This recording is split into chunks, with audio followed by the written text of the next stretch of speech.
Welcome back. I am so excited today to be meeting and getting to know Joey Leimkuhler, one of our Founders Scholarship Fund winners. Joey, it is so great to meet you and finally get to connect with you. I've heard a lot about you. Thank you. Welcome to Stories from the River, a show in which we go behind the scenes at Broad River Retail.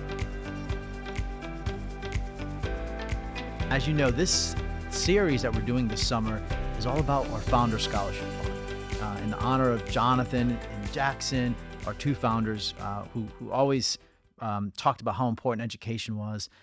We're really excited that you won. So congratulations on winning and being one of the winners of this scholarship fund for this year. Thank you so much. I'm really honored. Well, we're excited to have you. So let's get to know you. Tell me, high school just finished up in your local here. So where'd you go to high school here? Sun Valley High School Okay. for 4 years. Go Sparties, right? I Yes, did sir. a little bit of research, so I understand the Spartans. So you didn't just go to Sun Valley, you also played sports there, and you were super involved. So let's hear more about that. Like, tell me, what were some of the fondest memories you've had in your high school experience? Probably just playing school soccer because I just made a lot of connections there and I still know people there. And I would say probably just being involved with FCA there, Fellowship of Christian Athletes, just staying involved with like God and my church. And also I would say dual enrollment with South Piedmont Community College, taking college classes. And as of right now, I will graduate with a 2-year degree. I will transfer to UNC Charlotte. We're gonna get to UNC to Charlotte here in a bit. The big decision. I love you repping the gear. As my youngster, I have two young boys, and one of them will tell me that it's now called drip. So it's the first time that's been used on this podcast. So not only did you go to Sun Valley High School, play soccer full time, and part of SVA, the fellow Christian athletes, but you also went to school at, you were dually enrolled. Can you tell me more about that? Why? I mainly did it just to save my parents money for college because college is like really expensive. And I just did as many classes as I could to just make them use the least amount of money as I possibly can because I just don't want them to pay so much money for college, especially with my brother having to go to college in 2 years. You're the oldest. Yes, sir. And so I'm the youngest of three. That is such a mature response, Joey. Like kudos, man. Like that is like thinking about others, thinking about your parents, who I know you talked. We were catching up earlier, talking about them. That is really cool. That's really, really cool. I'm so excited to share this time with you and really just kind of get to know you a bit more. So, favorite class in high school? Probably history class with my teacher, Mr. Payne, because Mr. Payne. yeah, he just made the class really exciting and just I still remember classes from freshman year that were so amazing with him. Isn't that cool how you just kind of always know, like, you have that favorite teacher? And why do you think he was your favorite? Probably just because every like lesson that we did, he would like grab volunteers to do like a demonstration, and it was just really funny and just really entertaining. I love that. I love that. That was my favorite class in high school too. Mr. Stone, who made U.S. history so much more enjoyable because he connected. I love that. So you've made a big decision.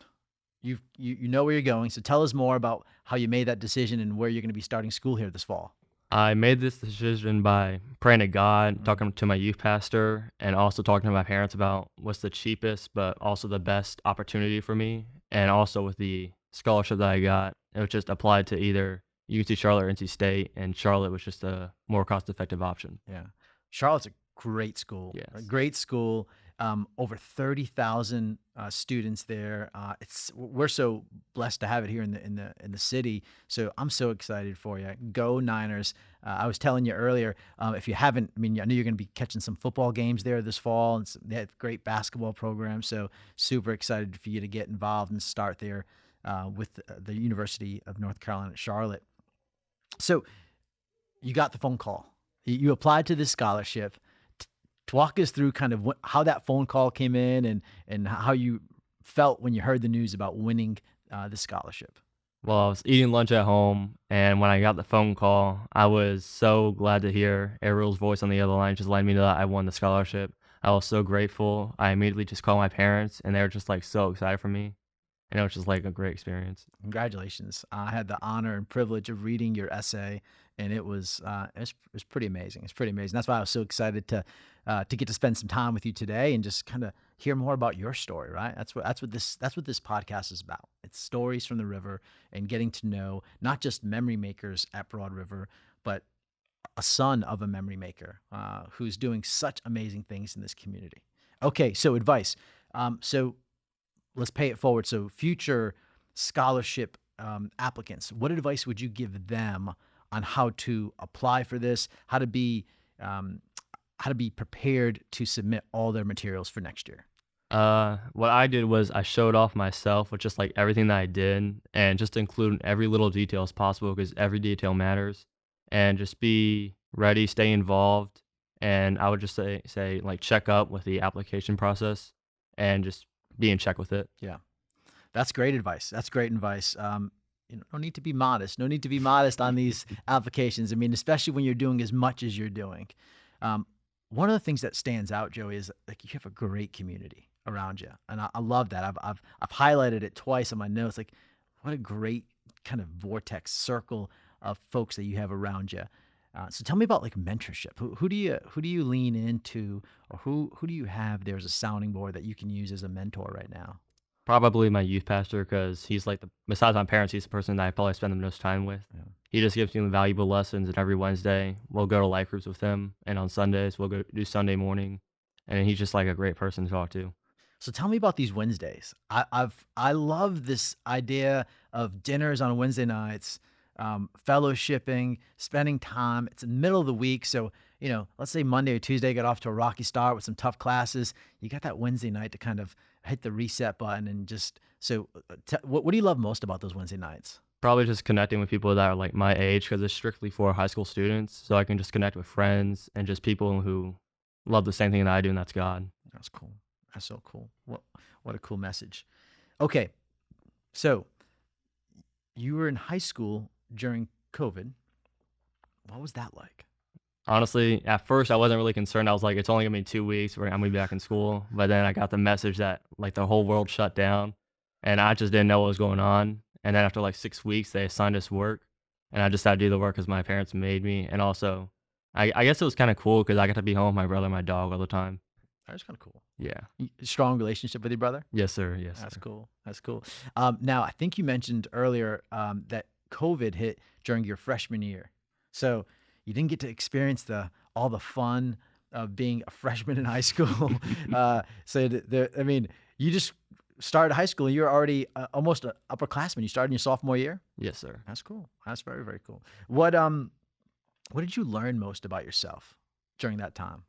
Probably just having to like be disciplined and how disciplined I am, just to like stay in classes, staying on attendance with my classes, because like a lot of my classes, it was just like me and probably five other people. A lot of people Yeah. just like didn't show up to them, Yeah. and it would just show like how much discipline I have with myself. Yeah. Discipline. That's a great word. That's a great word, and that'll serve you well as you get ready for college. Having a good way to stay organized, keep things going. It's interesting as I look back at COVID. I wish it only lasted for 2 weeks too, but the reality really set in really quickly. It was a big perspective shift for all of us, and so I'm glad that you learned a lot about yourself during that time. I think that's the benefit of kind of looking back is, hey, it didn't happen to us, right? It happened for us. So I love that. You are not a rookie on the podcast circuit. You listen to podcasts. So tell me about your favorite podcast that you listen to. Probably my church podcast, which is just recaps what we learned on Wednesdays and Sundays, and also a little bit more if like we have any lesson during the week. We'll just listen to that and just take note of it from my pastor.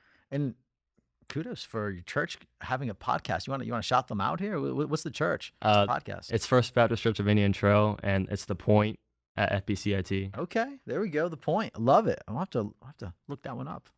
Plans for the summer. So it is summertime. You're out of school. Yes. Hopefully, today's not a school day for you. I No. think you're out. No. What are the plans, and then what are your goals for the summer? I would say my plans, instead of doing like a graduation party like the rest of my classmates, my parents said that we could go to New York for a week, and that's what we're gonna do. We're gonna go watch a Yankee game and like connect with my cousins. Oof. I don't think I did all my homework or pre-work. Are you a Yankees fan? Yes. Episode over. Episode over. Oh boy. All right. Well, my father-in-law is a big Yankees fan, so I've had to deal with it for quite some time. I grew up in Rhode Island, so I'm a big Boston fan. Oh, okay. It's not. It's a tough year. It's Yeah. a tough year to. I don't know what's going on. Yeah. But all right. So you're going to New York. That's exciting. Well, favorite thing to do in New York other than watch a Yankees game? Probably I'm just looking forward to like going to the Statue of Liberty and just Times Square because Yeah. I've seen like a lot of movies and a lot of like just videos of it, and it just looks really cool. That's so cool. That's so cool. Tell me about as you start and get ready for your college classes this fall. I know that you mentioned discipline. You're goal oriented. What's that dream job? What's all this work? Tell us about that picture that you have in your head of what Joey's going to be doing 5, 7 years from now. I think in 5 or 7 years I'll either use my Army ROTC scholarship to be an officer in the Army, or to graduate and either be an air traffic controller or a commercial air pilot at That's, a local airport. that's amazing. That's amazing. So you want to fly planes, Yes, sir. and have you always like had that ambition to want to do that, or is that something new? How did that come about? I would say by the time high school started, I knew that like my time was ticking down to decide. And I would say since like freshman year, it's like something that I've been really passionate about, just like being able to fly. I love that. I love that. Good luck with that. I know Thank that you. that's a big task, but I'm confident that with your the way that you set up your days and the way that your maturity, your perspective, you're gonna get there. You're gonna be flying someday, and that is really really cool. All right, so what advice? So others that are listening to this and say, "Wow, like I want to get involved. I want to fly commercial planes, or I want to get involved with that field of study." What advice would you give them? I would say watch videos, know your information, and just talk with others who are experienced. For example, like my cousin, he's in the Air Force and he works on airplanes. So I mostly just talk to him about airplanes and like what I need to know about flying them because he fixes them. He doesn't really fly them; he just fixes them. But I would just say connect with others who have the have a similar path to you. That's awesome. Just you can learn something from anyone, and especially if you have some folks in your network that are already doing it. That's really really cool. So studying, a lot of studying. We've talked about that. You just finished exams. Um, what's your advice for those studying best practices? How do you like to study? I like to first review the notes that I took in class, do flashcards, and then also just watch videos online of how to do the stuff and what I need to know. Just yeah, for like an upcoming test or something like that. Well, I'm glad they still have flashcards because that's Yes. how I used to study. And again, I have two boys, and so they now have like these apps on how they study, which I'm like, apps for studying. I mean, sure, that makes sense. Best study snack. What do you love to? What are you munching on as you're studying? I would say probably two double stuffed Oreos, just to, like keep me engaged and keep me on task.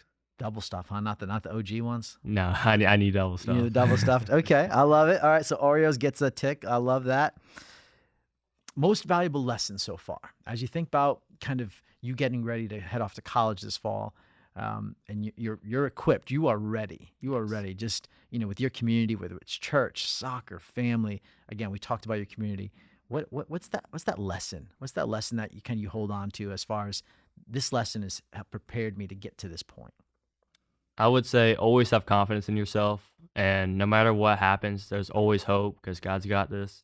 And I would say trust in yourself, trust in God, and just know that everything's gonna be okay. And as my calculus teacher said, I didn't use half the stuff that I used in college, but it's just about critical thinking and problem solving. Thank you. Figuring it out. Yes. Figuring it out. I have no Yes. doubt that you will. Plans for this summer. What do you want to get into this summer? Um, Other than your trip to New York, I think you may send some. You have some camps going on. Tell us about the camps. we have a church camp in 2 weeks where we're going to Awanata. It's a camp in South Carolina where there's no Wi-Fi, so we're not gonna have our phones, no technology. It's just gonna be strictly about like connecting with people and connecting with God.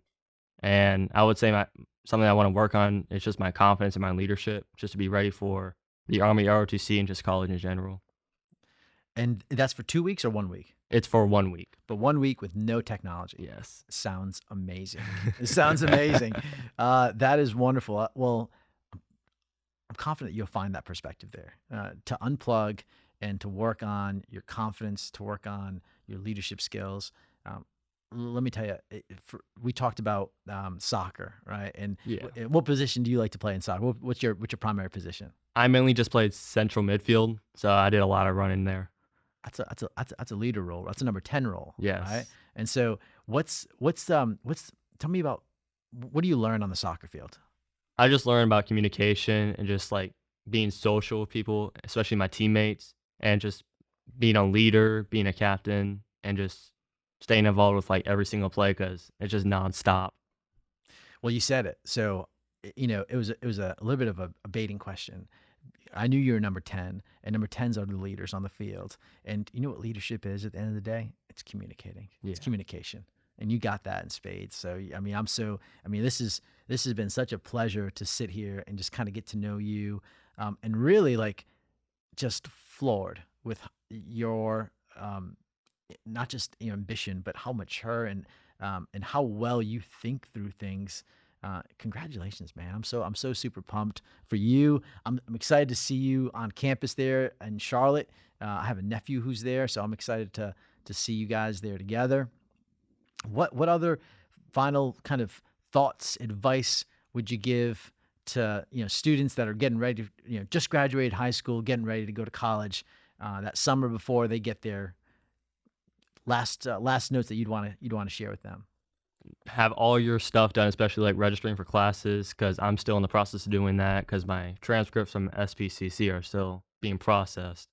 And I would just say stay involved with your community, stay involved with your family and friends, and just don't let up. Always be ready for whatever comes. I love it. Well, Joey, thank you so much for taking time. I know you got a big summer ahead of you. We're gonna be praying for you. We're gonna be cheering you on as you get ready to attend Charlotte. Just know that your family here at Broad River, we're super thankful for your family. Super thankful for all the amazing contributions and commitment that your mom provides every day as a leader at our company. And I'm so excited to just have spent this time with you. So congratulations. Thank you so much. It's been an honor being on this podcast. Thanks for listening to Stories from the River. To check out more episodes, visit storiesfromtheriver.com. Join us again next week, and remember to like, rate, and subscribe to the podcast.